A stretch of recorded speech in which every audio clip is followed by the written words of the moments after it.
എന്റെ കുടുംബക്കാരൊക്കെ അങ്ങ് വയനാട്ടിലാ. വയനാട് എവിടെയാണ്? വയനാട് എന്ന് പറഞ്ഞു കഴിഞ്ഞാൽ നമ്മുടെ ഭൂപടം വെച്ച് നോക്കുവാണെങ്കിൽ കേരളത്തിലങ്ങ് മുകളിലാണ്. നിനക്ക് ഇഷ്ടപ്പെട്ടില്ലെങ്കിൽ എടുത്ത് നടക്കുക. വയനാട് എവിടെ നിനക്ക് എന്ത് ചെയ്യണം?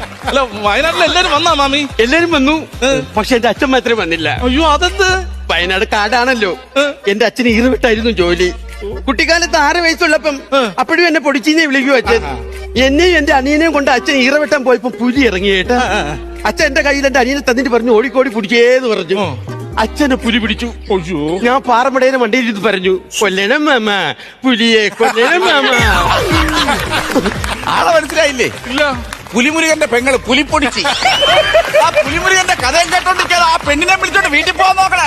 അച്ഛന്റെ വില അറിഞ്ഞൂടാത്തോണ്ട്, അച്ഛൻ മരിച്ചതിന്റെ വില അറിഞ്ഞൂടാത്തോണ്ടാണ്. അയ്യോ, ഈ മരിക്കുന്നവരെന്നും നിങ്ങൾ ഇങ്ങനെ കളിയാക്കരുത്. കാരണം നിയമം, എന്റെ അപ്പാപ്പ മരിച്ചെങ്ങനെയെന്നറിയാമോ? ഇല്ല. അടുക്കളയിരുന്ന് സമാധിയായി പോയതാണ്. എന്റെ അടുത്ത് തന്നെ നീ പറയണം. എടാ, നിന്റെ ചേച്ചിടാ കൊച്ചിന് അമൃത